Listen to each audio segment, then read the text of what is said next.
Definitely. It is a little odd that such extreme levels of political instability have received relatively little attention, given that Brazil is the fifth most populous country in the world. It's the eighth largest economy. And whatever happens there will have reverberations for all sorts of markets and countries, including the United States. The situation in Brazil is actually fairly complicated, much more so than the small amount of media attention devoted to it in the U.S. has suggested. The media attention in the U.S. has suggested that it's the people by the millions rising up against a corrupt government and sort of depicting it as the heroic population against a corrupt left-wing, virtually tyrannical regime. And in a lot of ways, that's an oversimplification. In a lot of ways, it's simply inaccurate. So let me just make a couple of key points. First of all, it is the case that the Brazilian political class and the highest levels of its economic class are rife with very radical corruption. That has been true for a really long time.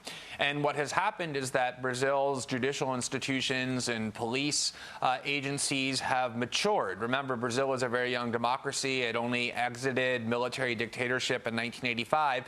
And so you finally have the maturation of these institutions applying the rule of law. And so for the first time, political and economic elites are being held accountable for very serious political and economic corruption. The corruption is pervasive in essentially every influential political faction in Brazil, including all of its political parties. That includes the Workers' Party, the left-wing party of Lula and Dilma, the current president, but also, even to a greater extent, the opposition parties on the center and the right that are trying to replace it. So corruption is very real. There's been what has been until recently an impressive judicial investigation that has resulted in the arrest and prosecution of some of the country's richest and most powerful figures, something that you would never see in the United States, billionaires being hauled off to jail for bribery and money laundering and tax evasion and corruption and sentenced to many years in prison. And virtually every political opponent of President Rousseff is implicated by this corruption, and many of the people in her party are as well. The irony of this widespread corruption is that President Rousseff herself is really the only significant politician, or one of the only significant politicians in Brazil, not to be implicated in any sort of corruption scheme for with the objective of personal enrichment. Everyone around her, virtually, including those trying to bring her government down and accuse her of corruption and impeach her, is implicated very seriously in schemes of corruption for personal enrichment. She's essentially one of the only people who isn't implicated that way. The problem is that at the same time as you have this massive corruption investigation, you also have an extremely severe economic recession as the result of lowering gas prices and contraction in China and a variety of other factors. And up until very recently, up until 2008, 2010, Brazil's economy was booming.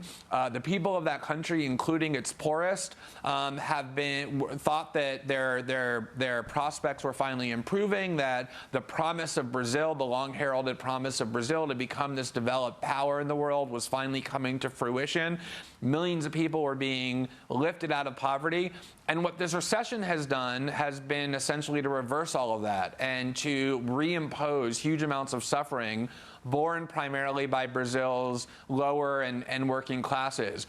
And so there's an enormous amount of discontent and anger towards President Rousseff and towards her Workers' Party over the suffering that the people in Brazil are experiencing. And so what you have is this corruption scheme and corruption investigation and scandal at the same time as great economic suffering. And in Brazil, there are really rich and powerful factions who have long hated Lula and Dilma and the left-wing Workers' Party, who haven't been able to defeat them at the ballot box. The Workers' Party has won 4 straight national elections, going back to 2002, when Lula was first elected. And so what they are doing, and they're using their extremely powerful media institutions, beginning with Globo, which is by far and away the dominant, most powerful media institution in Brazil, run by, like all Brazil's significant media outlets, extremely concentrated, wealthy families, are using this corruption scandal or using the anger towards the government to try and rile up people and essentially remove the Workers' Party and President Dilma Rousseff from power, really because they can't beat her at the ballot box, but they're trying to latch on this corruption scandal to the discontent that people feel because of the economic suffering. And so there is a validity to the corruption scandal and to the investigation, even aimed at the Workers' Party. But at the same time, what you're now seeing is, unfortunately, the judiciary, which has been pretty scrupulous until now about being apolitical, working with the plutocrats of Brazil to try and achieve a result that really is a subversion of democracy, which is exploiting the scandal to remove President Rousseff from power through impeachment, even though there really are no grounds of impeachment that would be legal or valid as a means of removing her from office.